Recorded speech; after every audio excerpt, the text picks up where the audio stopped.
is anybody else recording the video? I am as well. Are you recording or live streaming? Live streaming next week, hopefully. Okay, so tonight you're recording? Yeah. I should just mention for future reference that according to our procedural bylaw, live streaming is not allowed. Okay. So we would need to change the procedural bylaw in order to permit live streaming. Recording is allowed if it's disclosed to us. Okay. And Well, I'll be recording from now on if that's all right. okay, thank you. Thank you. So do the roll call. Everybody's here. All present. Disclosure of pecuniary interest. It doesn't. Anybody have any to disclose? Seeing none, I have a suggested motion that the agenda be adopted as presented. Jeannie? I wondered if we could add an addition. It's the org structure review. There was new information that came, and I think it's time relevant that we deal with it tonight. So if we get the majority of people agreeing, then we could add it to the agenda. Okay, so I have a motion to add the org structure review report to the agenda tonight. Do I have a seconder for that? Reed McLaren, all in favor? That passes. Thank you. So I guess, what did we just do? The agenda is adopted as amended? Yeah. Okay. Approval of minutes, I have a suggested motion that committee of the whole meeting minutes of March 28th, 2023 be approved and circulated. Do I have a mover for that? Councillor Close, Councillor Kelso, all in favor? And that's approved. Delegations and presentations. I have a delegation from Dr. Lena Lee, Medical Officer of Health for Leeds Grenville Lanark District Health Unit.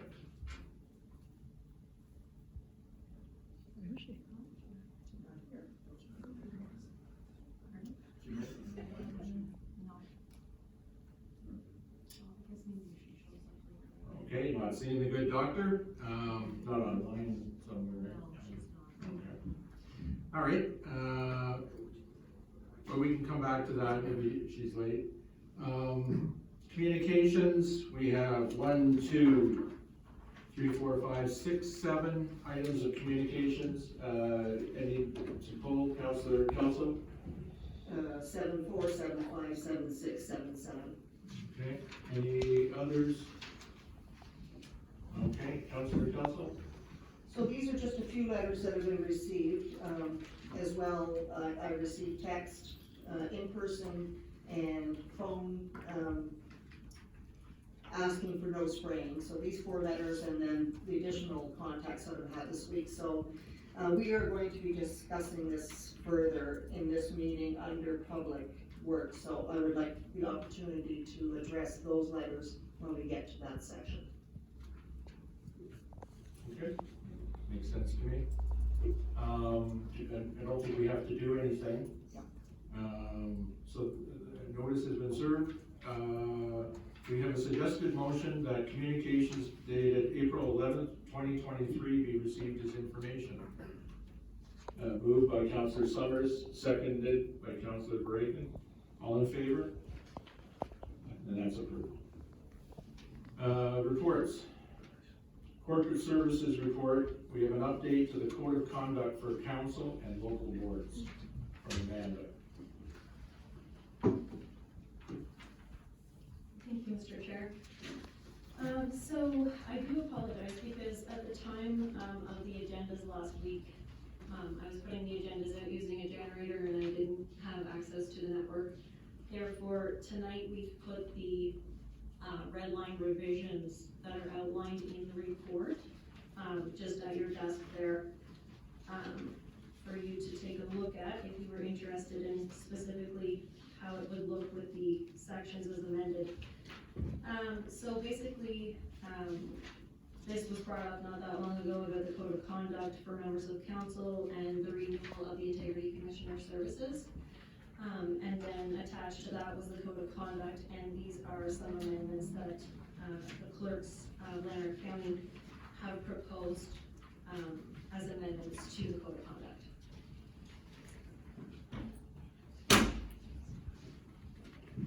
actually gonna mention, and Reed, maybe you can refresh my memory, I think we dealt with the same issue at the county level, probably with the same amendment. All right, any comment on this item? Councilor Reagan? Thank you, Chair. I think the only thing I'm asking is just an amended motion, just because we just received it this evening due to power outages and all those good things, that if there's any other discussion or clarification that we bring up at the next meeting, if we just amend that we have that ability to review this and come back. So would you prefer that it like come back to another committee of the whole, or just pull it in the Cal report at council if there's issues? I'm fine with just pulling it in council and, but I don't know if everybody else is fine with that too, just that we have time just to review it. Sure. Okay, thank you. And it looks like we'll be discussing a bylaw to implement it, so there'll be an opportunity for that. Okay? So I have a suggested motion, the council approve the updates to the code of conduct for members of council and local boards as outlined in the report, COR 2023-8, and that the clerk bring forth the necessary bylaw to the April 25th council meeting. All in favor? Oh, did I get a mover and seconder for that? No. Mover? I'll do that. Right, Councilor Close, all in favor? And that carries. Community services, we have a report on baseball diamond rental rates from Chelsea. Pardon me, Chair, we have an addition, under corporate services, the addition that we added, can we deal with that before community? Oh, sure, okay, yeah, sorry about that. Okay.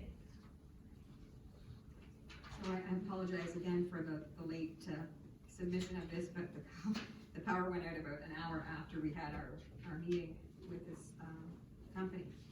So we talked, Matt and I spoke with her, and the scope of work, we were both kind of under the impression, oh, sorry. I think we have an extra microphone on, maybe. Is everyone else as well? Can you push the one to the right there, Bill? Oh, there we go, try that. Okay, there we go. Okay, all right. Thank you. So this is late, based on the fact that there was a power outage. Our discussion with the company, there are 5 very qualified individuals online, and we went through the scope of work.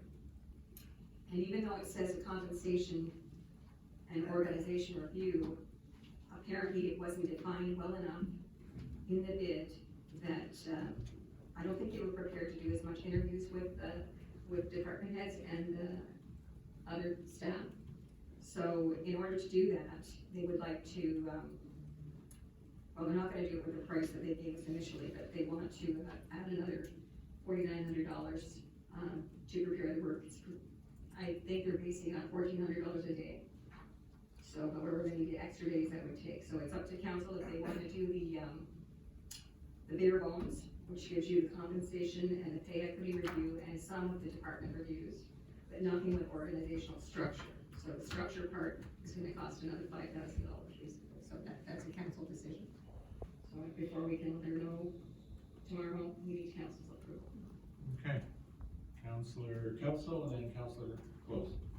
I have, no issues, I mean, it's more money, but I think it's important that we get a complete review, so I would be in favor of making sure that the structure is looked at.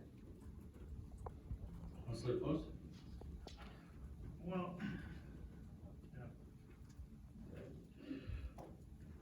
the whole purpose of that was the organizational review. That was the crux of what we were looking at. I had a little bit of trouble with this. I think we may want to go back out and re-tender the whole process and start from the get-go and make sure that we're getting exactly what we need and what we want. We know pay equity is part of that, but it was only a part of it. It wasn't the main focus. The main focus was the organizational review along with pay equity. So I think the two go hand in hand. And I'd be in favor of, I know it's critical. I mean, we've outlined that it's critical. It was our number one thing that we come back from our strategic planning session that we had here. That's what we wanted to get done. And now to find out that that's not part of that process is a little disturbing, but I think we need to do something to make sure that that is the number one issue that's covered off of that. And I believe that with this additional scope of work that we spoke of, I think that it can be undertaken with this same company at the same time, and that's why it's that price. So, we can go to tender again. I did compare it with the other two submissions that we received. With the two, they all brought back the same results basically. But, I was very impressed with the management, especially with the union side of this. They have a specialist. And I think it's time sensitive because of the way that our union is sitting right now and the time lapse. So it's up to council, they can re-tender again, but I'm not sure we'll get any different results than what we have. Councilor Brayton? Thank you, Chair. Did the other bidders include, like, did their pricing include this? No. So we verify that with them as well? And they also provided pricing then, so that we're verifying that the pricing is comparable for the? An hourly rate. I looked at the hourly rate, and that's what I based the comparability on. If they have to do the same number of hours, this is cheaper than the other ones if we use the same number of hours. I have no doubt that they can all do the work. They're all very qualified companies, but if they're basing it on their hourly rate, this company is quite a bit cheaper than the other two based on the hourly rate, because I think they know they have the document, they will have the document that was prepared by the staff here, I think it was in 2021. Yeah, so they'll be provided with that information too as well, so that cuts down the time quite a bit. Councilor Roberts? Just get my head around it, so is this an addendum to the contract after the bids have closed? Yes. So that's kind of we should be sending that back. I have no problem sending the scope of work out to the other two applicants. I think that would be proper for the Okay, board. that can be undertaken pretty quickly. Otherwise, I think we can get into trouble. Yep, that's not a problem at all. I'm seeing lots of heads nodding. Yep. Think anybody disagree? Want to say something different? Okay, I think we found a consensus. Yep. And thank you very much. Back to Chelsea, Community Services. This one is on. Sure.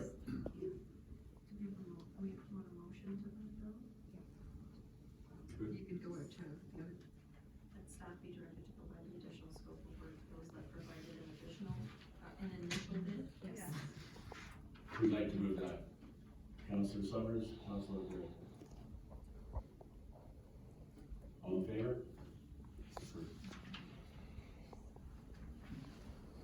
Okay, Dr. Lee is here, so we can have that presentation now.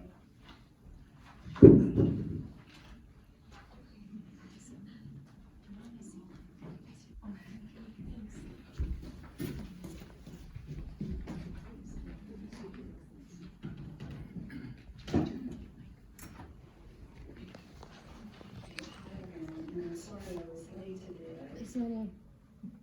I ended up with the wrong Peter Street, and I had gone some distance before realizing I was going the wrong direction, so I apologize. So my name is Lena. I am a relatively, I think, new medical officer of health here for Leeds, Grendel, and Lanark District Government. So we do serve both Leeds and Grendel as well as Lanark counties. I have been here since the beginning of September, and so now I've been just over 7 months. I'm here today really just to introduce myself, to put some faces to some names, and get to know some people who are in the community. I have been going to each of the municipalities in the region, both upper and lower tier, just to meet everyone and to express, I think, generally, the interest of the health unit, and I think I represent a lot of the work that's already happened in the health unit, and we continue to work with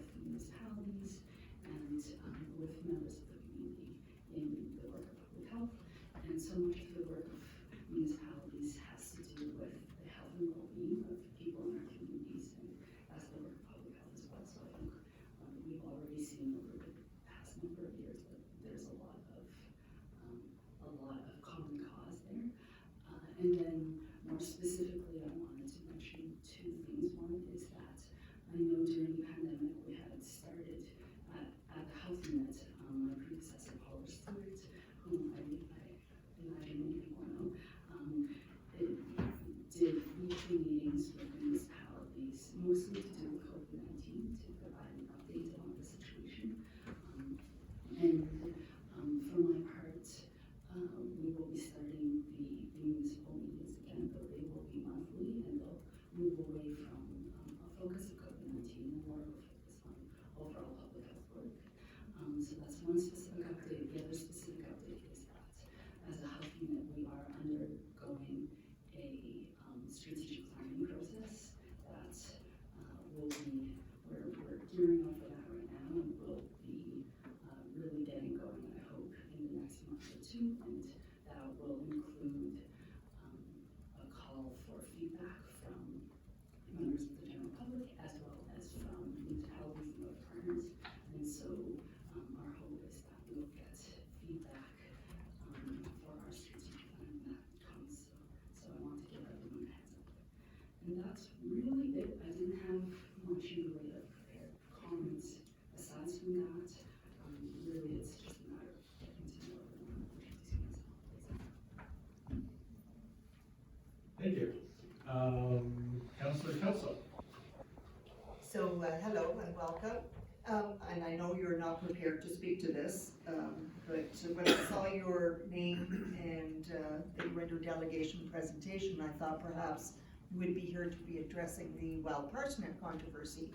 So do you have an opinion that you'd care to share with us? I absolutely have no opinion, actually, because I'm not aware of the situation, and so I'll speak to my staff and get more information, but unfortunately, I'm not going to. Okay, thank you. So what's keeping you up awake at night? COVID's hopefully behind us. What should we be worried about next? COVID-19 aside, I think what we're really trying to gear up for is, like, aside from COVID, there's so much to be talking about, so much to be doing, so much focus for us. And so balancing the need for COVID-19 work with the need for all the other really important public health work. The most acute element probably for the next year or two is catching up on non-COVID-19 vaccines, especially for kids, schoolish kids, preschool kids.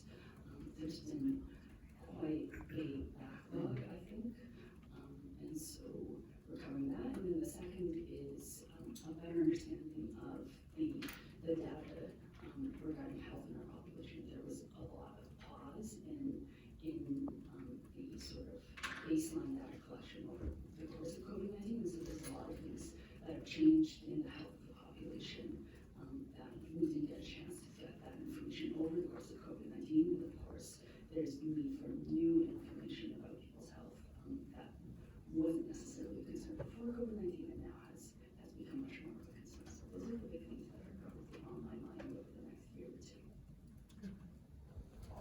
Any other questions, Council? Well, thank you very much for coming. We appreciate the outreach and the work that you do. And I will look forward to hearing more stuff about all of our stuff. Thank you. Okay, third time lucky? My turn, finally. Chelsea's turn. Okay, so this is for the baseball diamond rental rates for the 2023 season. There was a lot of information in this report, so I'll just try and touch on the things that are a little bit different this year. So every year we establish rates for the baseball diamonds, and I normally do some math for council to see what those rates look like. The past 2 or 3 seasons, I believe we have matched the town of Perth. Last year we increased our rate by 2%, which was a little bit under the town of Perth actually. It wasn't quite on par, but you'll see in this report this year, just with the past 2 years with the cost of CPI, because that's how they increase the rates every year, it's CPI. We are behind them now by 10.75%, I think it was. They raised their rates this year 6.9%, so that's what CPI was this year. I didn't recommend a percentage, I just figured that I would give council the numbers and we could come to a percentage that way. Something else that I wanna touch on is the resident, non-resident rates. So our last, Recreation Advisory Committee meeting, there was a motion passed. And, it was to recommend to the committee of the whole to include resident and non-resident rates in this year's baseball user fees. We've never done that in the past. We don't do that for the arena rates. I mean, we could this year if this is something that council is passionate about. Because we didn't have a non-resident rate, I went through what the other towns did and how they kind of charged. And I went off of the Beckwith baseball diamonds, because their diamond's a full men's diamond like ours. The other ones aren't really comparable, but they charge their non-residents hourly rate. It's around $20 more per hour for lights and no lights. So I built that into the cost there. And that is in the motion if that's something that council wants to add in this year. If not, we can take those out and just have the same rates that we've had every year. I've also added a non-contributing township annual fee. So that's what the town of Perth does. I guess they don't do a lot of hourly rentals. Most of the rentals are done by a league basis. We actually do quite a few hourly rentals because our diamonds aren't rented by our Lanark leagues on Saturdays. So we get a lot of teams from Ottawa that book on Saturdays quite often. They'll book the whole day on Saturdays, sometimes Sunday mornings. It is used every weeknight by a Lanark league. So there isn't a lot of weeknight rentals that we do for out-of-towners. But I think having the option to have a lump sum charge for, say, a league that wants to play every Saturday for 4 hours, I would just charge them that one kind of lump sum fee, same as the town of Perth. But it's also nice to have non-resident hourly rates, so then I have both, and I can kind of pick and choose which one to use depending on the circumstance. So yeah, so I've broken them down, a 2% increase, 5% increase, 6.9% increase, which is CPI for 2023, and then the 10.75, which would bring us up to par with Perth. I did attach a correspondence from Sue Breckenridge. So Sue runs the Lanark Little Leagues, yep, and the Lanark Adult Baseball League and the Lanark Adult Softball League. So she is a good kind of representative for the baseball community and just some of the concerns that they have, how they view the rental rates, etc. So I hope council had a chance to read that, and just open for discussion now. Councillor Summers? Thank you, Chair. I just wanted to bring a little more context to our discussion at the Rec Advisory Committee. I've had a follow-up conversation with Sue since this report has come out.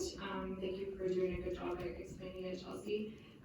Sue's concern and just really what she wants us to think about and consider when we're making our decision is that a lot of the municipalities surrounding us that have these diamonds purchased real estate and contracted it out to build them, whereas our fields were built by our residents and by our people. So she really just wants to remember for us to remember the heritage of that, and that we have done so much work in the Rec Master Plan. We're one of the only townships that is really moving forward with our priorities. COVID did have a hinder on that for a lot of the other recreation advisory committees, but we can pat ourselves on the back that we are doing quite a bit of work in that. And with that said, she just really wanted us to consider that that was where her mentality was for the non-resident and resident fees. One of the questions I have through the chair to Chelsea is, I'm just wondering how the Perth Lanark minor hockey rates work at the rink as far as non-resident and resident. So we don't have resident, non-resident rates for our arena. So they just get charged the youth rate. I believe because it's the Perth and Lanark district, that our players don't get charged a different rate in Perth. It's standard across the board, and that was an agreement when that league was developed years and years ago. So yeah, that's kind of how it works. Okay, thank you. So with that said, I think that my view on this is that our Lanark leagues should be considered just that. When we do have players that come from Perth, from Beckwith, from Carleton Place that choose to play in our leagues, and I think that is great, but I would be open to entertaining a lump sum or a different rate for, let's say, if an Ottawa team wanted to rent it on a one-off on a Saturday. That's my mentality. I do not think we should be going with a 10.75 increase to match Perth. I don't think we're comparing the same level of fields or the same level of maintenance. However, I do think we need to make an increase to continue because there's a lot of work coming up in capital projects and stuff with these fields, so that's my opinion. Councillor Roberts. Thank you. Thanks for the report, Chelsea. One of the questions I have, I mean, there's a lot of numbers and costs and everything, but in our financial implications, we have our revenues at $11,703. Do we have any idea what that actually goes towards our costs there? Where our costs are for this? Are we covering our costs at all? Yeah, so I actually just laid my eyes on some actuals from 2022. Rob, our treasurer, is slowly getting out the reports to us, which is great. I'm just trying to catch up on 2022. I did look at the supplies account for the baseball diamonds. It was around $7,000 last year. The cost for supplies has gone up exponentially. Specifically, like the material that you need for our baseball diamonds, specifically the clay and stuff, it gets shipped from a company just outside of Toronto, yeah. And just the freight cost alone is a lot.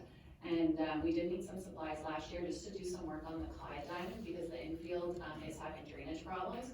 And we're doing our best to try to fix that without doing a full infield renovation, which would be upwards of, I think, around $90,000.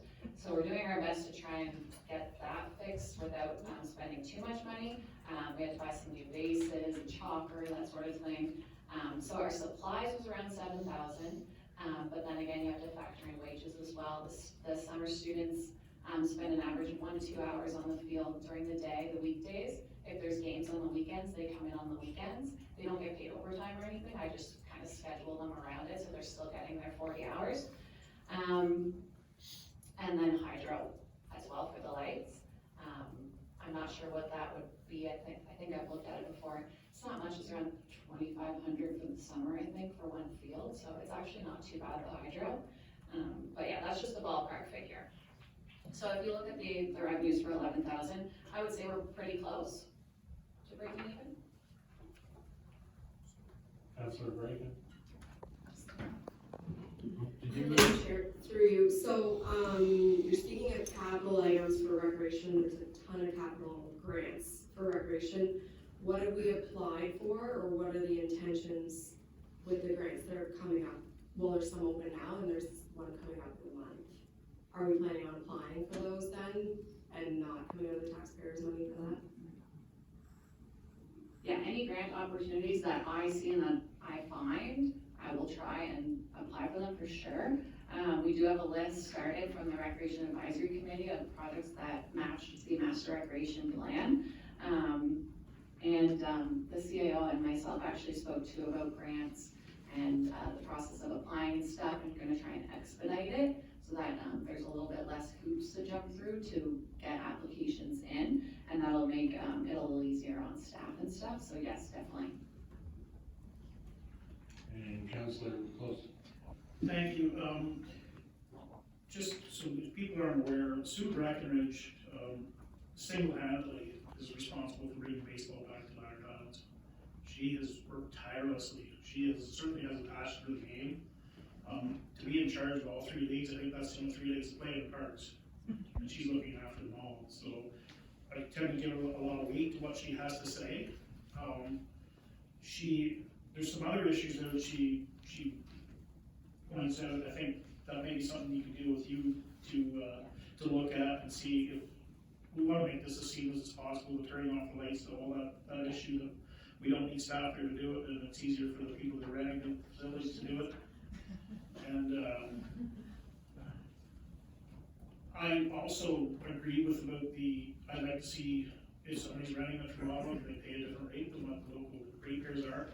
I mean, you could charge the people that are playing in the leagues, but I don't know how you ever police that. I wouldn't want to get involved in asking them, like, which house do you live in, where you live in, like, if they're playing under the guise of that league, I think they should be getting the league rate, and we don't have to keep up with the other municipalities on this one, I don't think. I wanna see that field, the more that field is used, the better off it is, especially when we're starting young kids. We got young kids playing sports, it keeps them out of a lot of trouble, a lot of other things, it's pretty healthy pastime, so, anything we can do to work on that, I would, be in favor of it. Chelsea? Yeah, and I do want to update council as well, so, the Township of Lanark Highlands, Drummond, Tay Valley, and Perth, we have been, negotiating a cost sharing agreement. It's taken a while to get where we are. We do have a draft agreement that should be coming to council hopefully in the next coming months. And, that would also show, each township would essentially pay into that cost sharing agreement. And we can negotiate that for maybe the baseball diamonds as well, instead of just the arena, so, just keep that in the back of your minds as well. I would just say, I appreciate the breakdown, actually, of the numbers. It gives you a good way to look at it, and, I mean, the question is, how much do we want to subsidize baseball, is the question. And it sounds like we do. If we don't raise our rates by the rate of inflation, we'll be falling behind. We'll either have to take money from something else and put it into that, or not deliver that service. So I think we're looking at 5% or 6.9%. The actual numbers aren't that huge, but I think there's a principle that when your costs are going up by 10%, it's only reasonable that you try to recover some of those costs.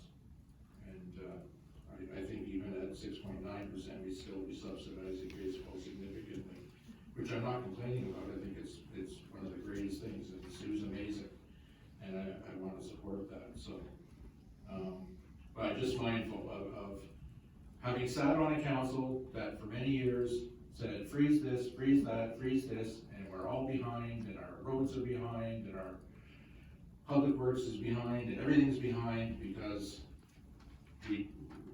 of those decisions, and I don't want to see those decisions repeated in the future. So that's the way I'm approaching this. Reeve McLaren. Yeah, I remember back quite a few years ago when the arena was built and when it was the ice surface put in and the ball diamond was fixed up. A lot of people said, oh, as long as someone gets into the NHL or gets into Major League Baseball, my thought is as long as the kids are having fun, let's go for it. That's the main thing, having fun. Okay. Jeannie, Councilor Council? Yeah, I think Chelsea, you said that, the 6.9 is tied to CPI. So that's probably where I would be landing, the 6.9 personally. Any other comment? Councilor Summers? Thank you. I would be in favor with the 6.9 as well. My only comment is I don't think we should, just for simplicity's sake, I don't think we should do the annual fee or a lump sum. I would be in favor of, would be 2-3% more than the resident rates for the rental rates for non-contributing or outside of the township. But that's my thoughts. I think it's simpler than a lump sum.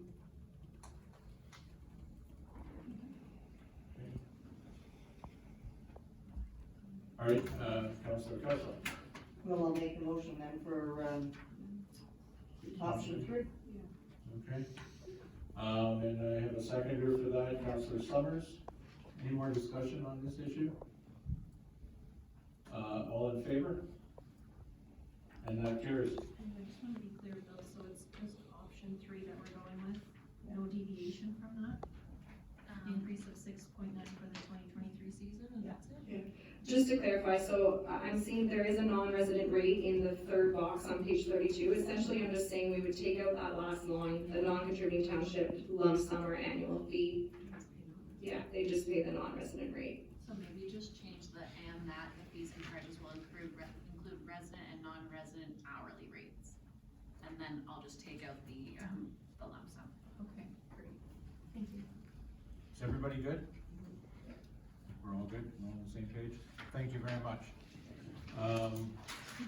Moving on now to PSB Police Services Board Spring Conference, Chelsea again. Yeah, so, the OAPSB Spring Conference this year is in Niagara Falls. It runs from May 30th to June 1st. It's in person, there isn't a virtual option, so the past 2 years we have, sent a representative from the PSB and they attended virtually and the cost was exponentially, cheaper. I think we have also sent a person one other time in person when it was in Toronto. We budgeted around $2,000 would be the cost to attend the conference, and that an motion was passed at the first board meeting recommending that the new PSB chair, Michelle Vermette, attended the conference. After I did some discussion with Michelle and we looked into some car rental costs, we figured it would probably be around the same as mileage, and then he would be putting that mileage onto his car. It's around $90 a day for the rental, and then fuel, the hotel, parking, and conference was around $1,900. So I just rounded it up to $2,000, and then we have a bit of wiggle room. So we can either include that in the 2023 budget under the PSB, or we don't send a representative. You didn't put anything for food. So, the meals are included in the conference price. There's a lunch and a dinner both days, so I think it would just be like breakfast stuff, which would be a little bit cheap, and I figured that could be covered out of the $100 from, that I included. But, I can up it a bit too to include, food and beverage. Alright, reasonable Claire? Yeah, you weren't talking about traveling with somebody else, because Neil pretty much always goes to that conference, and I know Neil and Tom, I'm pretty sure they travel together, and it might be a good opportunity for Michelle to, have a good chat on the road. Yes. So cost share on the travel would be quite good. We did talk about that. I think he was gonna reach out to people once we got the okay, and see if there was anyone from our area driving up. Any other comment? Councilor Roberts? Yeah, my point was that there's usually some other people going, if we can do some cost sharing on that. And then has the agenda and the outcomes that we get from attendance been investigated, obviously, what you can bring back to us? Or is this just a general attendance, FYI, what is there, or is there some reason, something, takeaway that we can come from? I think what normally happens is we get a verbal report from, the representative, and then I do believe the agendas and all the presentations are available on the website after the conference. Does that answer your question? Any other comment? Okay, thank you very much. We have a motion on that one, suggested motion. Do I have a mover for that? Moved by Reed McLaren, seconded by Councilor Close, all in favor? That carries. Unanimously. Okay, we are at Building Planning and Protective Services. Forbes Simon, who's on the line, talking about additional residential units, ARUs. Thank you very much, Deputy Reed. It's a pleasure to be with you this evening. At our last council meeting, we did have a public meeting on proposed changes to the zoning bylaw related to additional residential units. The report that I have before you summarizes the two comments we received from the public as well as comments we received from the Mississippi Valley Conservation Authority. The MVCA comments are attached to the report, as well as a recommended revised bylaw. At the public meeting, Deputy Reed, we did not have the benefit of the Conservation Authority comments. They came in the day after, which is somewhat unfortunate, but it is what we have to deal with. They were generally very supportive of the direction we were going with the ARUs. They did, however, identify some concern with additional residential units being permitted in the village of Lanark on 1 acre lots.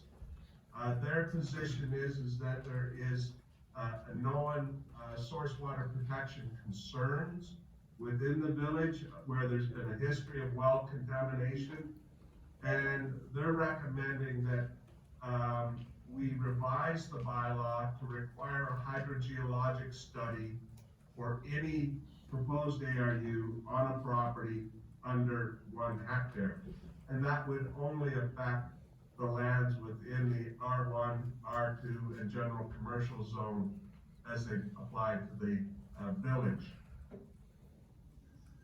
We also had comments from Siobhan Baker, who provided some suggestions that she felt that the ARUs have the potential to become bed and breakfast, Airbnbs, and that her suggestion was to reduce the size of the units, and that would eliminate the concerns with Airbnbs. We also had comments from Susan Berlin, who suggested the focus should be on increasing the supply of affordable housing, and also we should be looking at limiting the size of the units, similar to what Pay Valley has done. And she also indicated concern with Airbnbs. And I also noted in the report the general council discussion regarding ARUs in lake development zones as well. With respect to the Conservation Authority's comments, I find that they have merit and it's something that council should discuss. I've provided 3 options for council. One would be that ARUs not be permitted within the village of Lanark. This would be the option you would consider, council, if you felt that there were no lands within the village that didn't have underlying water concerns. The second option is to require a hydro-G for all development within the R1, R2, and GC zones that have a lot area less than 1 hectare. And this would be appropriate if you feel that there are locations within the village that have clean water. And finally, the third option is to require all ARUs in the village to be subject to a site-specific zoning amendment. I feel that this would deal with it on a case-by-case basis, but would perhaps be a little too much paperwork and bureaucracy. Direction from council is requested on this, though the draft amendment that's before you tonight would take option 2 that would trigger a hydro-G for any development for an ARU on lands less than 1 hectare. With regards to Ms. Baker and Ms. Berlin's comments, the first thing I'd like to say is that the size of the unit has no relationship to an Airbnb unit. You can go online now and you can book a modest little cabin, 500 square foot cabin for an Airbnb, or you can book an entire house for an Airbnb. And so the idea that it would evolve into an Airbnb, I don't think is related to the size. However, I am suggesting that the definition for an ARU be modified so that it's not a B&B, it's not a rental cottage or cabin, And that's similar to how you defined a dwelling unit in your bylaw. In terms of the size of the units, some municipalities put in a size for an ARU, others don't. And I think that, you know, it's obvious that the bigger the unit, the more expensive it would be on the open rental market. And so smaller units may have the potential to provide more affordable units than larger ones. That said, there really is no consistent approach within the industry about dealing with the size of the units. And I would suggest that what we're trying to accomplish is the provision of additional affordable rental housing, but also addressing the desire that we've seen within the township for multiple generation living and two houses on one property. The other thing to keep in mind is that it would be an accessory structure and it would be kept to 1 story or 1.5 stories, and therefore there could potentially be a size difference based on the number of stories. If council wishes to put a size limit on, I would suggest you follow the Tay Valley Township standard, though I am not recommending a size limit at this time. The other thing is that there's a need to clarify in the definitions that ARUs are for principal residence, they're permanent place of residence and not seasonal dwellings. And this could alleviate some of the issues with lake development zones where it's not cottages, but it would just be where there are permanent residents that would be allowed to have an ARU. You'll find that the revised draft bylaw removed the separate section for lake development and treats it the same as all other lands within the municipality. And finally, council, it's important that you realize that when the province changed the regulations with Bill 23, they did limit it to 2 units total and not 3. Historically, it was 3, they changed it to 2. If council wants, you have the option to decrease it down to 2, to bring it into compliance with the Bill 23 definition of ARUs, but that's not necessary and not being recommended at this time. Council, that's my report, and I'm happy to answer any questions you may have at this time. Okay, thank you. Reed McLaren. Yeah, in the village of Lanark and also in the hamlets too, most of the lots in the older parts of the hamlets and village are probably 40 and 50 foot frontage, and some of the newer parts are bigger. So I'm thinking some of the bigger lots, like in the subdivision in the village here, probably would be appropriate for an ARU, but most of the narrow lots, I don't know how you'd really incorporate it in without having a site plan specific for each one, like how you could allow it in one and not in the other without having some kind of parameters to work around. And maybe some of the long narrow lots would be appropriate too, depending on what the land behind, but typically your septic system is in the back of the lots here, and you really can't have anything in the back, and most of the frontage is done with house and carport, garage, whatever. So to me, it might be kind of difficult to allow it without some kind of parameters to sort of control it. Okay, Councillor Roberts.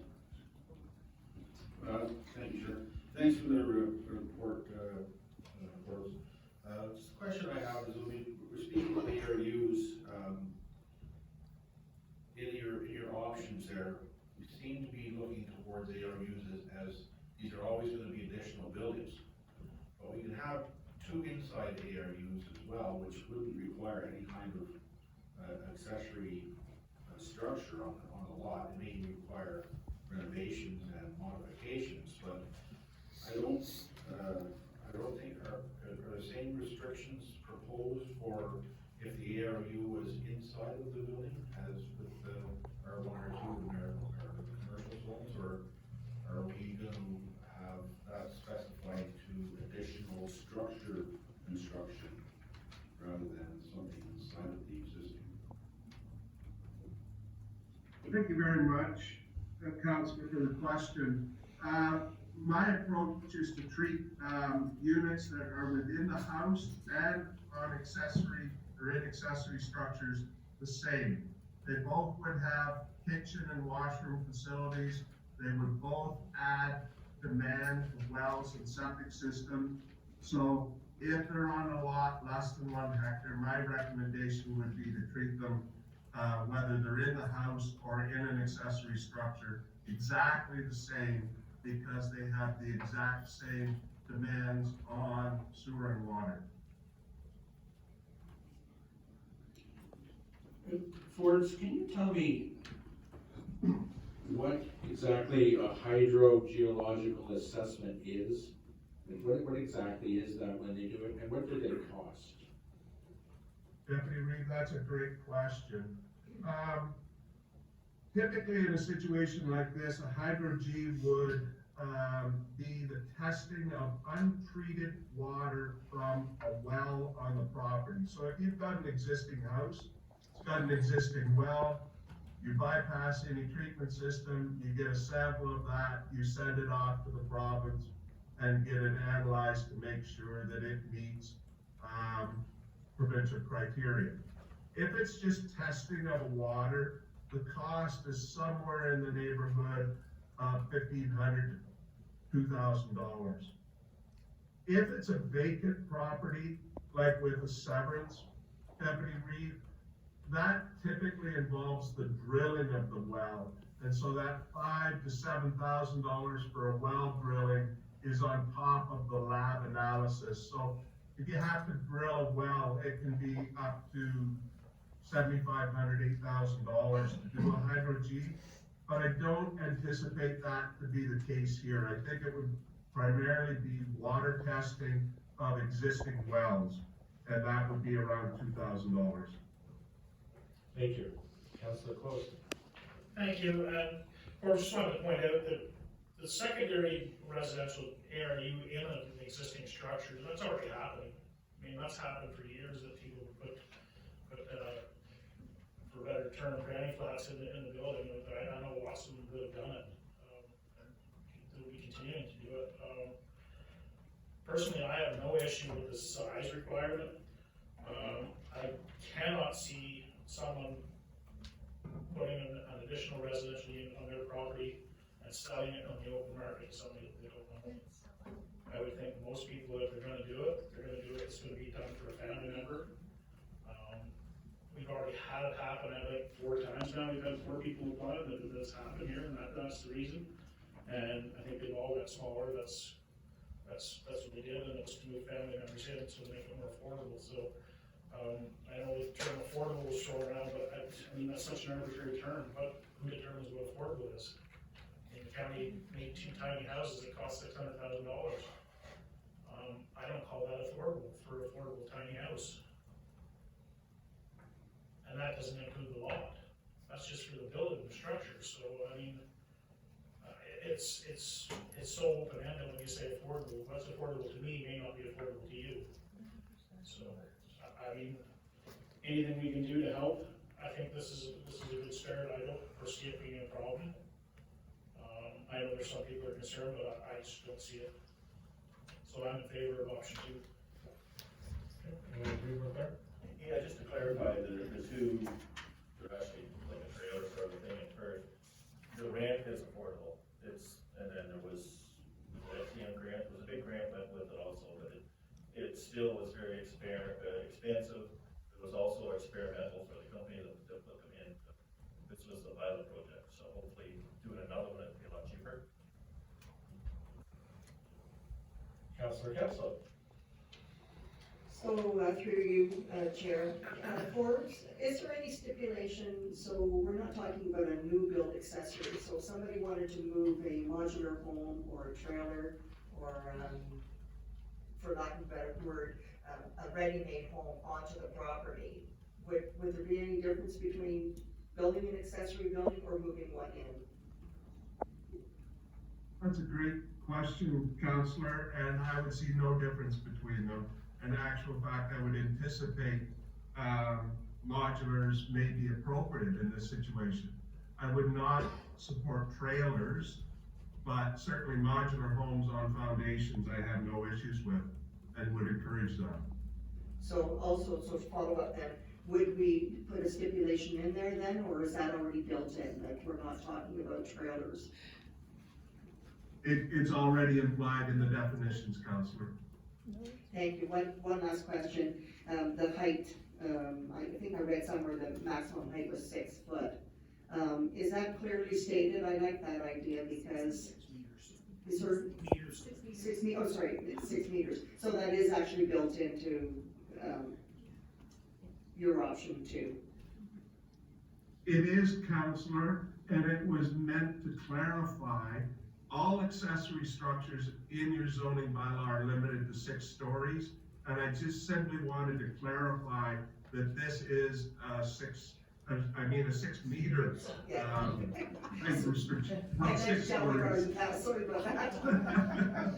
I Okay, apologize. So that's it's- good. I just it's wanted to make clarified sure. in the amendment, yes. Okay, thank you so much.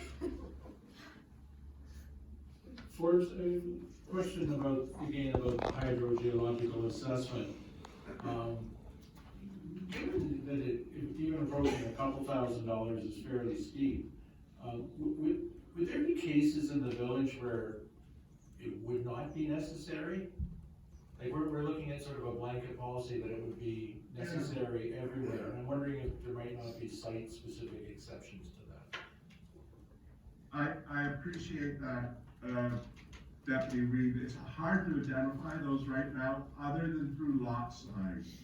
So what we're saying is that any lot that's less than 1 hectare would trigger the need for the Hydro G. So if you had a property within the village that was a large property, you would not, that was greater than 1 hectare, you would not need to do that analysis. But just like all lots that are created by severance that are less than 1 hectare that trigger a Hydro G, this would be a similar type of situation, sir. Thank you. Any other comment? All right, we have, option 2, I think, moved by Councillor Summers, seconded Councillor Kelso. Any further discussion? All in favor? That carries. Thank you.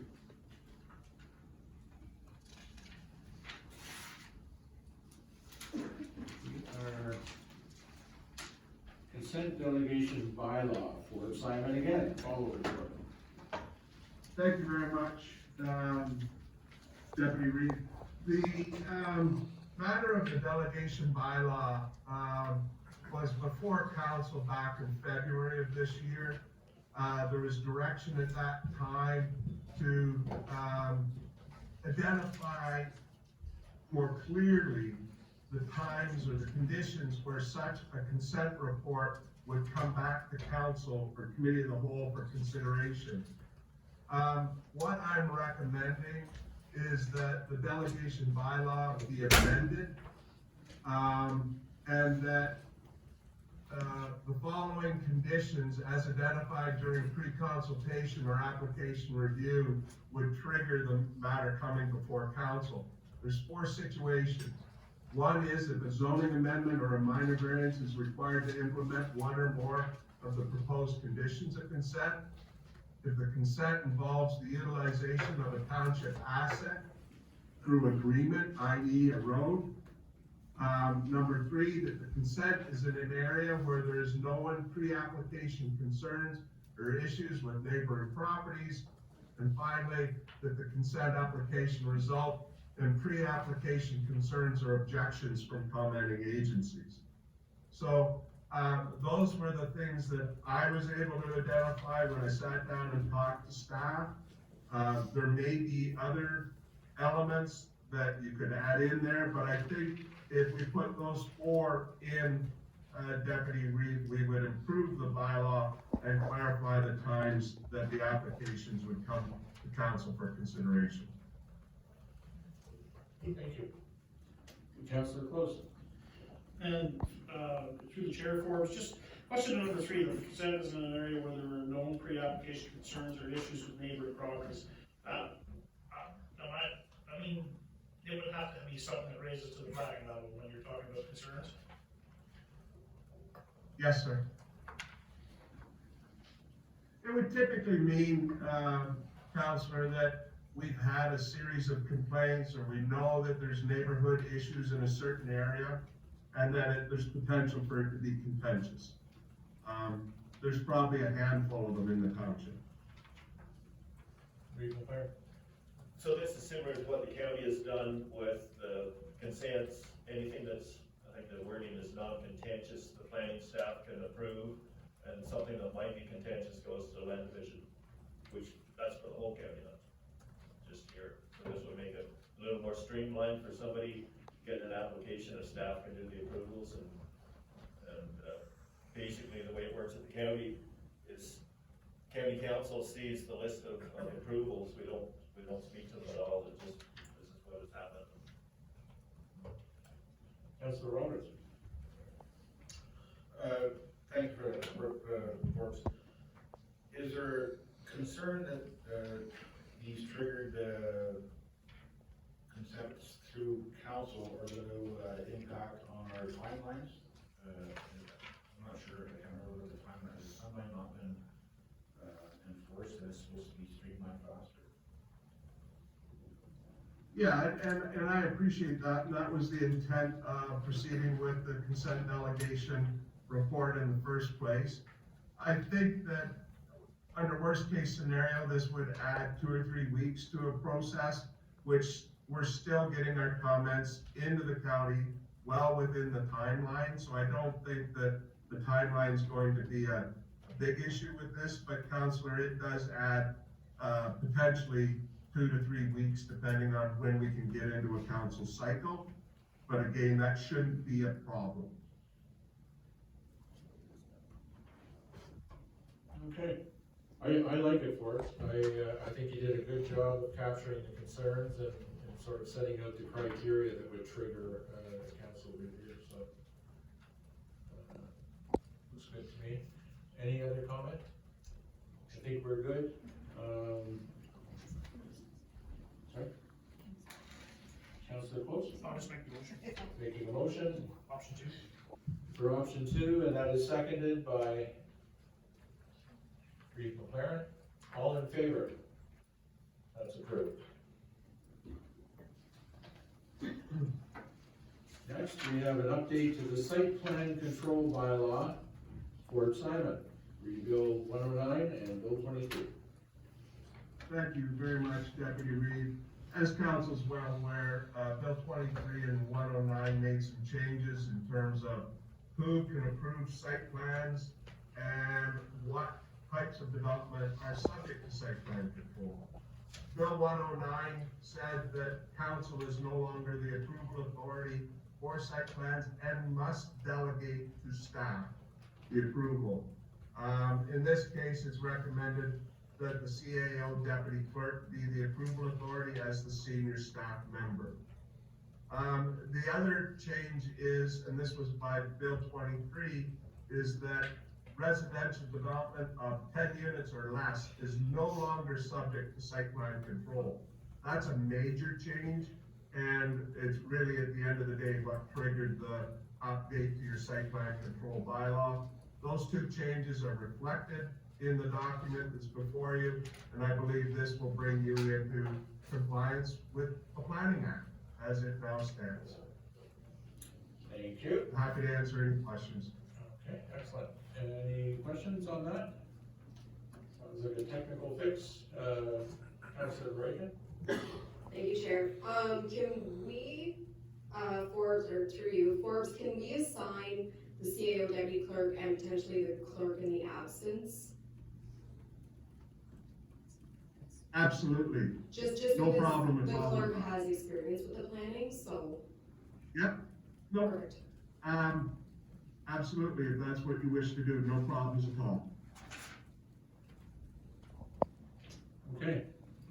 We have a suggested motion that we repeal and replace the old site plan control to include, or the bylaw and to include the direction of Bill 109 and Bill 23. Do I have a mover for that? Councillor Summers, seconder. Reeve McLaren, all in favor? That's approved. Thank you, Forrest. Moving on, Public Works and Waste Management, we have a report from Chad King, Manager of Public Works, on the CWF funding opportunity for wild parsnip. Thank you, Chair. So there, in my inbox, there was an invite for this meeting that's coming up, being held by the CWF and Kingdom Wildlife Federation. So staff obviously have joined into it. It's later this week. So if need be, obviously after that, I can bring back some more information if need be. But this report is all about, I think it's a really good thing, is that there's funding available through the CWF for well, pollinators and herbicide spraying and whatnot. I had reached out to the contact at CWF, because we had dealt with her in the past. In 2021 and 2022, we worked together to do a pollinator habitat in the ditches, or a couple ditches. Unfortunately, it didn't come to fruition, but we are looking for, well, to put some of our efforts toward that so we can have one of those projects undertaken this season. So in the report, I outlined, I had a couple attachments there too. I obviously have gone through them. Granted, I have gone through the webinar, the introduction that's later this week to discuss all these items that are in there. I think it's pretty self-explanatory, straightforward. So the way it stood last cow meeting, which obviously the way it stood last cow, staff were anticipating to apply for the funding for the herbicide spraying for wild parsnip. So there's no financial implications to this. There's two options, basically undertake the step to apply for the process for the funding, and or to not have staff go through these steps. I think funding is pretty straightforward. It's an opportunity for funding. So if there's any questions, I can answer them. Councillor Close. Thank you.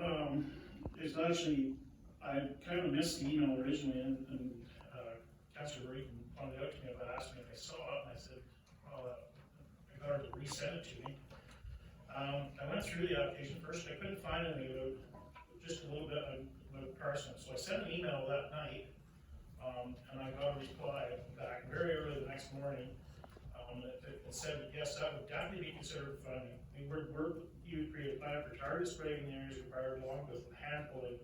We may also recommend some overseeding in some areas to encourage the regrowth of native species to compete future invasives. I kind of find it interesting that I know I've received lots of people that are talking about the pollinators. The CWF funding application is the Monarch funding application, which is an umbrella species of pollinator that they're trying to protect, and have a very difficult time thinking that they would endorse spraying of Clearview when it is, some people think that it's killing the pollinators, not according to them. They've been around for a long time. They are certainly willing to work with us. I've got another email from someone else today that I may end up reading later, that I don't even know, that just sent the email, that that's from the CWF as well. So I'm in favor of putting an application in to see what we get. The application doesn't necessarily say that we have to do a ton of spraying, but we can do some spot spraying, and then we can work with the public to do hand pulling and a number of different options. So, I mean, if we get a big chunk of money, who knows what we get. We know right now we don't have enough to do it. I think there's an issue. I think there's some misunderstanding of the public that we're going to be spraying all the township roads, and I don't think it's not realistic. For one, there's not wild parsnip everywhere, and it's not only wild parsnip; it's all invasives. And these invasives are competing with native, the native plants and the they are causing issues, and they are causing issues for the pollinators, so I'm in favor of applying for this application. Read from there. Yeah, I think the county gets some funding through, CWF. And if you take a drive out Rita Ferry Road this spring, what they do in the fall, they spray a strip about 5-6 feet wide and till it in the fall and then plant it in the spring with pollinator-friendly plants, which come from CWF or some other source. It's the only places where they've had the wild parsnips under control.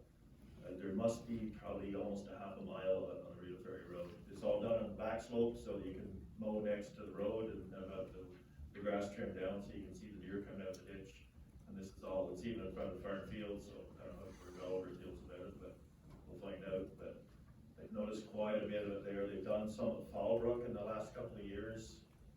And, you know, people are complaining you sprayed this strip off, but no, it's to plant pollinators. They need to have it kind of clear for them to get established. It is a lot of work to get them established, but once they're there, they're there. And on the other side, Syngenta has supplied seed for, I think it's something like 80 acres on farmland over the last 3 or 4 years, up to 2 acres on a farm site. You put it in a corner of a field that you can't get into anymore, and it's the exact same program that Syngenta covered. And I don't think they're doing it anymore. They did, like I say, I think it's close to 80 acres across the province. Councilor Roberts.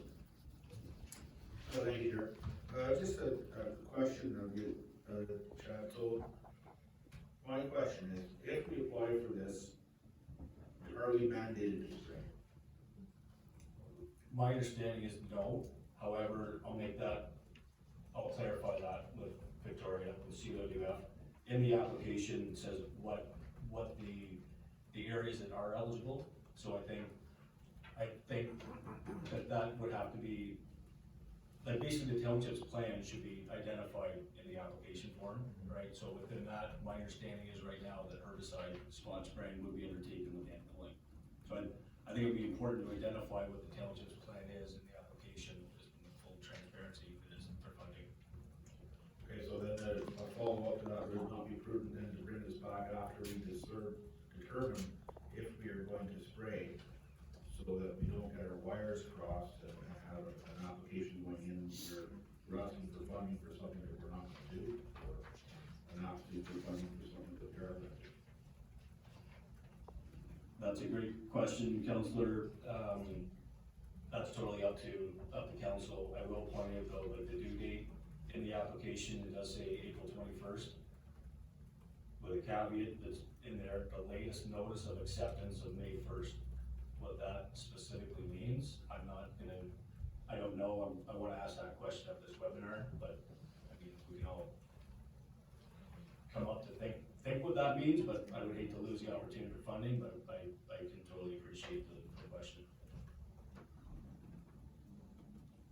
Right? Sure.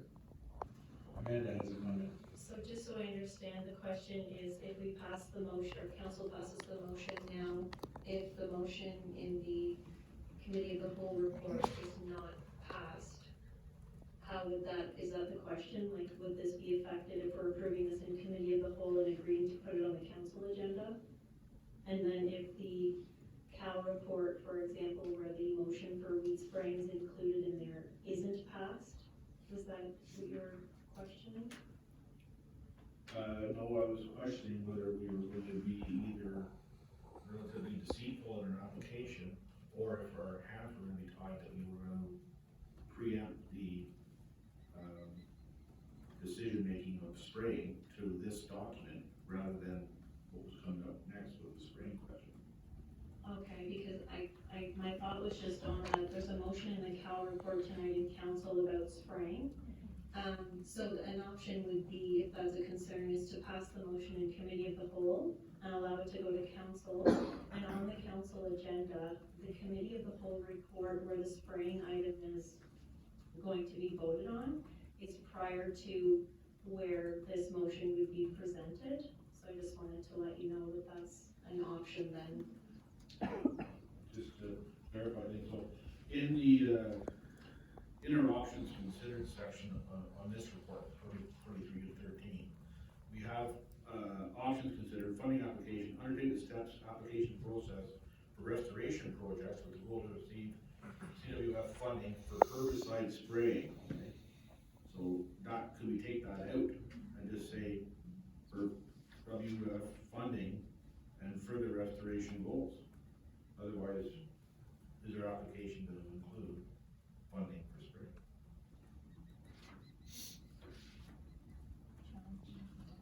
Again, that motion can be taken out, but absolutely, period.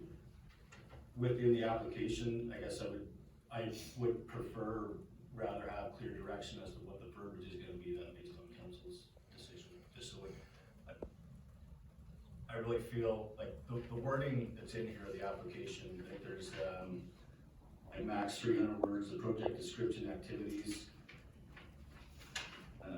expression of interest, so there's some criteria that they're looking for, dialogue, or what the plan of action is gonna be, so I think in my past experience with funding, the more detail, the better it is. It looks like, you know, we've done our work so that there's a greater chance of getting funding, so I would wanna make that as clear as possible and not muddy it.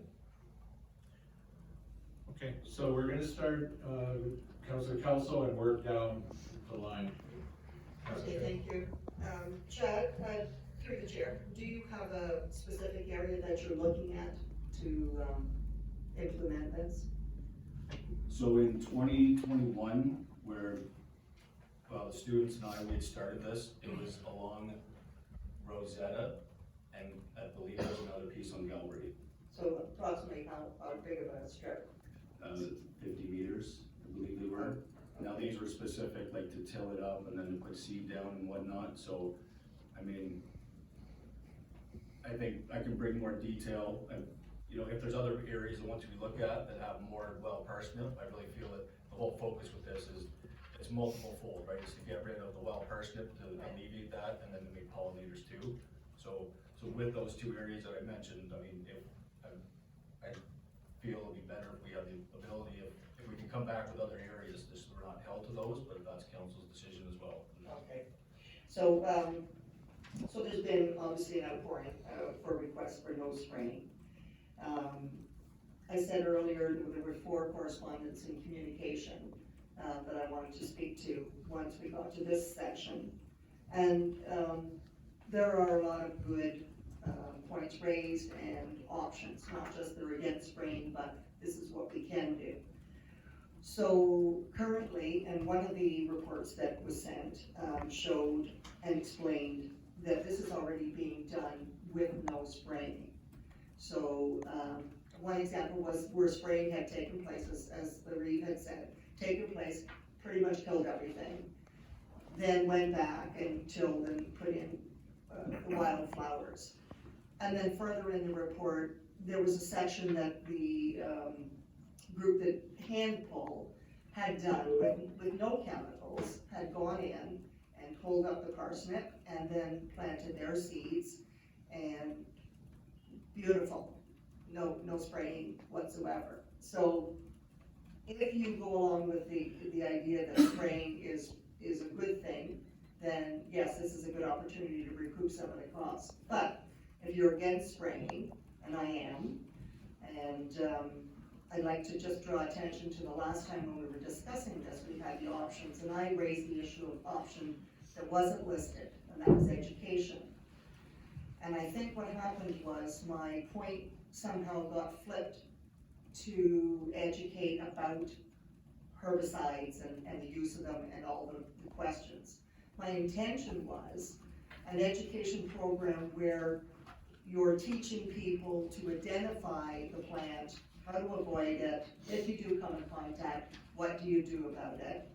I specifically wanted to hear from our new medical officer of health, but and I appreciate that she wasn't prepared for that question, but I am going to follow up to see what the stance is coming out of the health department. But and again, at the last meeting, I think it was you, Deputy Reeve, that said $30,000 would go a long way to educating people. So one of the letters, again, offering an option, not just saying no spraying, but offering what we could do, Somebody worked it out that we could get either 2,000 hours at $15 an hour, or we can get 1,500 hours at $20 an hour. So one, it provides a no spray option. We're employing local people.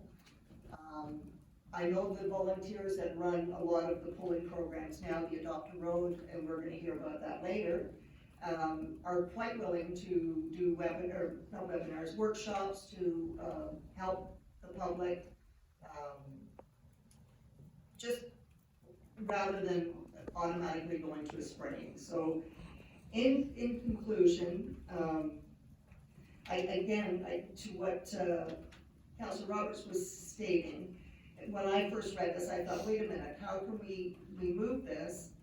Because it does involve spraying, which I'm not in favor of,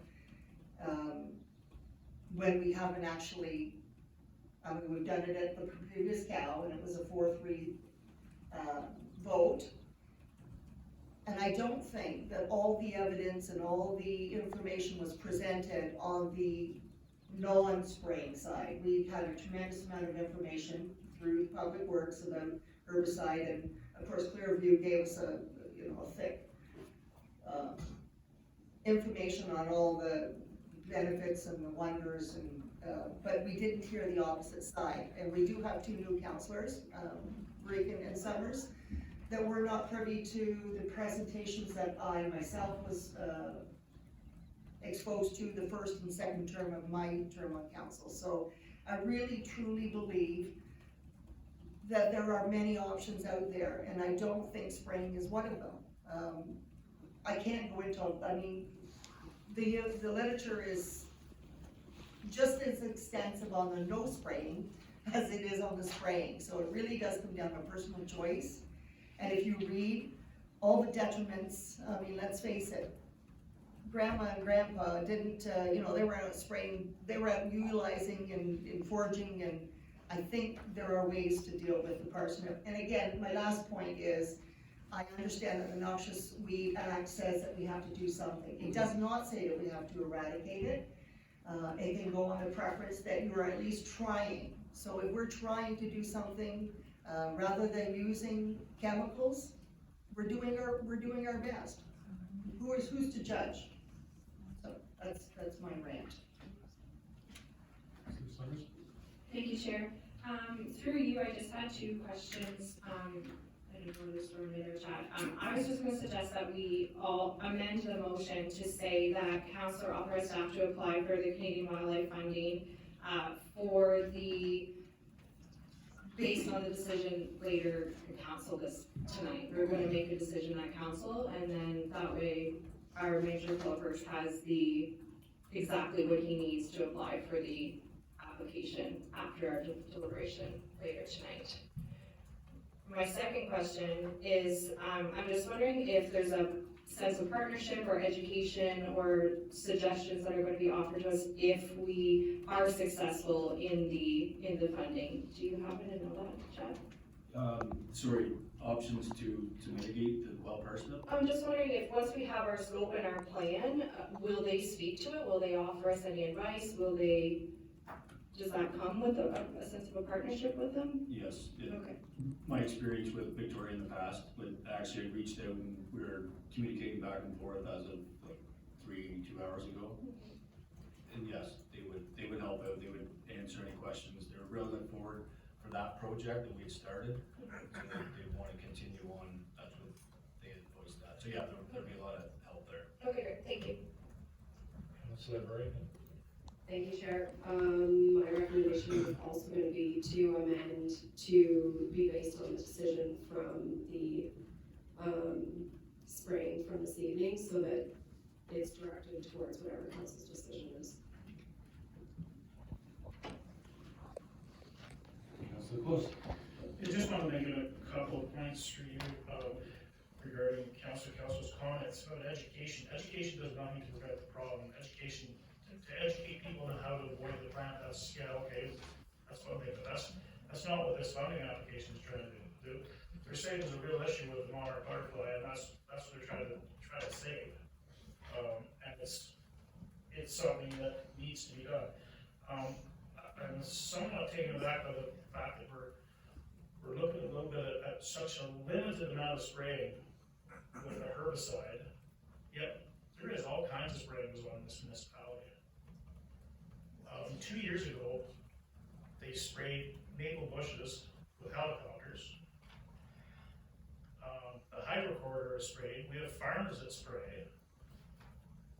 This is only a minuscule little thing, and I mean, I watched the farmers out here spraying I believe it was last year with helicopters in Tay Valley. So spraying's going on. It might not go on a little bit on the roadside if we decide to go against that, but there's still gonna be spraying. And it might be a lot worse stuff that's going on do we have, like, does the township have any say in when they spray maple bushes? Like, I don't think we're ever contacted when they were spraying I don't know what department that falls under, but I know they did it. And I watched the helicopters land here take off, and they did it every day for a couple of weeks. So, and that was for, I believe the caterpillars, so they were spraying for those, so I mean, it does happen. And you also touched on the point that it's a personal choice, I agree. That's why if we get people to adopt the road and want to do that and do the hand pulling, absolutely, absolutely. There's also an area in Flower Station where we have a person that has some really severe issues, and I believe the county does a buffer, Hydro does a buffer, and they're notified, and I would make that as part of our process, that would have to be respected. We would do the exact same thing. I mean, like you said, there's 50-50. You're gonna get, and I did the poll before, and I got the same results. It was people are dead set against it, people are dead set in favor of it. And there's some that don't want to do anything at all, but doing nothing at all is not an option, so I'd like to apply for the funding and see where we get it. Councilor Roberts?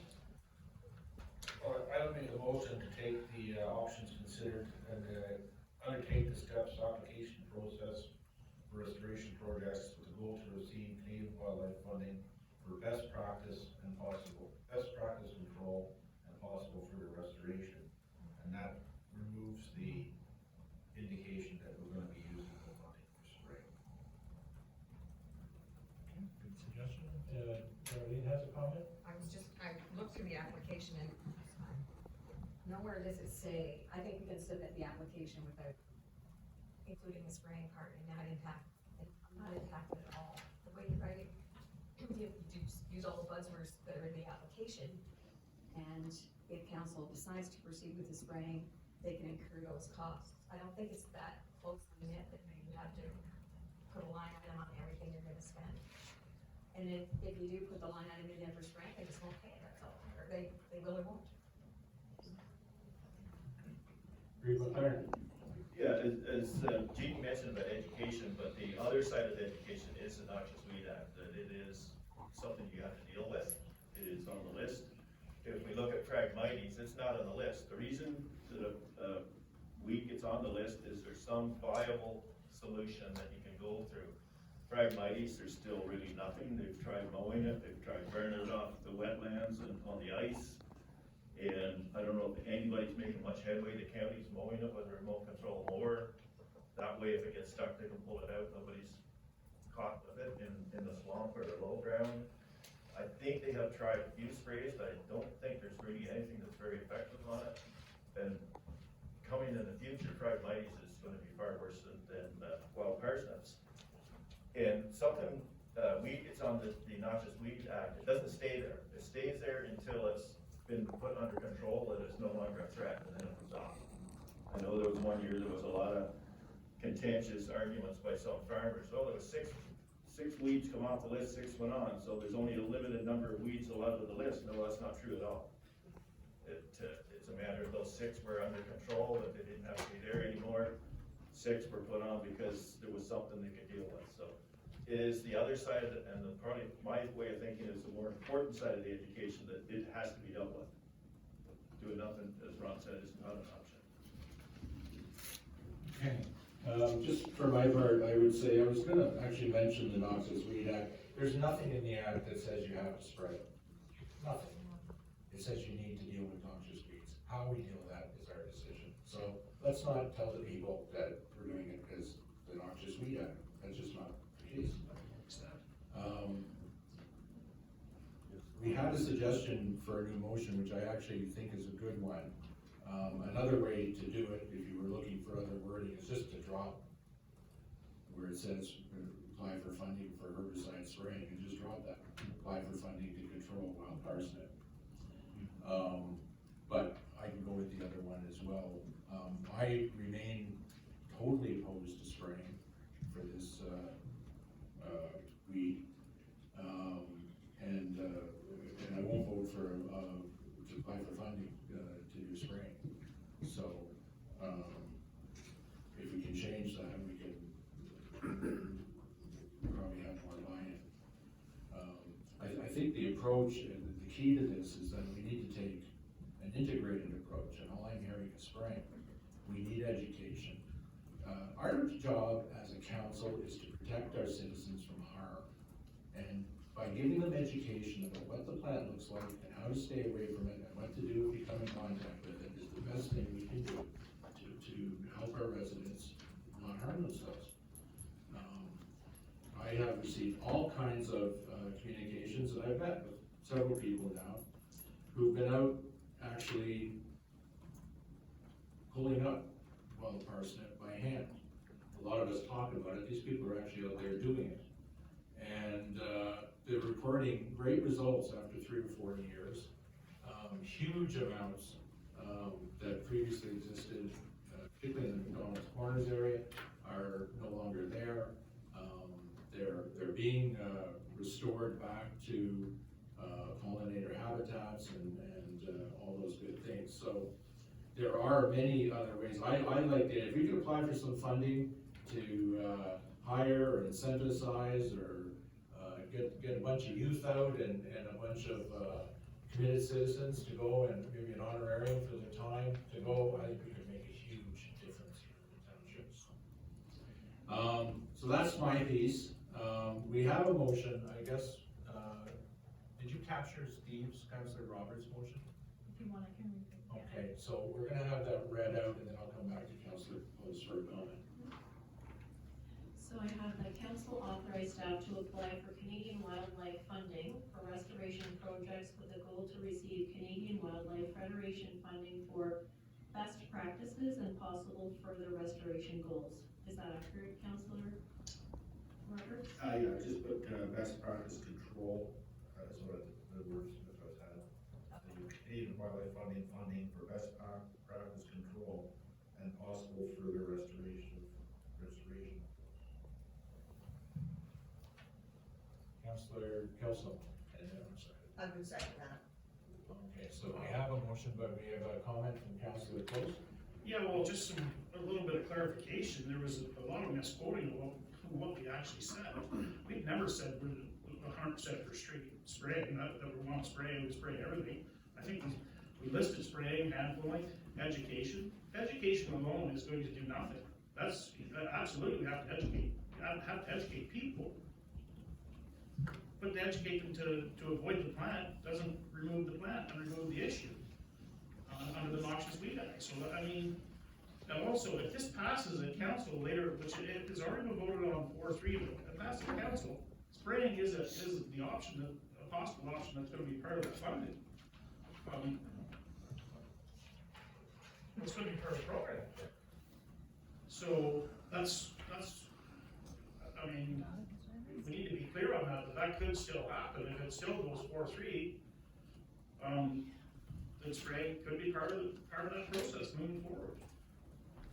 Councillor Kelso. So through you, Chair, a response to that, do we know that it's gonna pass? Is that something that's already been predetermined? Like, what I'm hearing is the assumption that that's going to happen. So again, as I say, maybe this item should be deferred for the time being until we deal with the next item. Councillor Reagan. Thank you, Chair. So I think we need to remember that this is funding for alternative solutions as well. So I think that we need to agree that we want to apply for funding through this. and that no matter what the decision is at council, we want to take these next steps and work with CWF, because there's rental equipment for tilling and native seed mix and all those things are included. So I don't want to miss out on another funding opportunity for something in this township that's available to us. So I don't want to wait as far as making a decision on applying for funding. What the funding will be for will be whatever gets approved at council. But I don't want to miss an opportunity that's available to us for something that is going to allow us to work with a great organization that's working towards this restoration. Thank you. And Councilor Robert? Yeah, in the wording of the motion, best practice control, okay, is open-ended. And I think that allows us to move this in the time matter now, and then go back to the spring, okay? In the next parts of our meeting. But this would allow us to have an upper level statement, best practice control.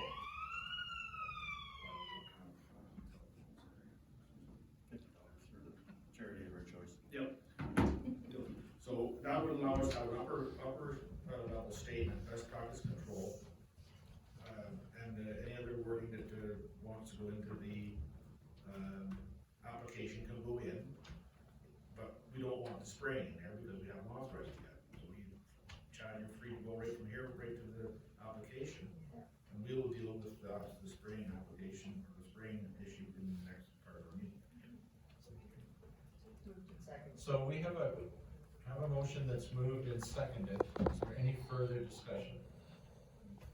Reed McLaren. I was gonna agree with Steve, but that's exactly it. This funding is for the establishment of pollinator habitats, nothing to do with wild parsley whatsoever. It's for the next step. That's exactly what the county does. Where they're working up, there is no parsnip. They're working up areas that are on the back slope of the ditch that is clear and clean and way to go.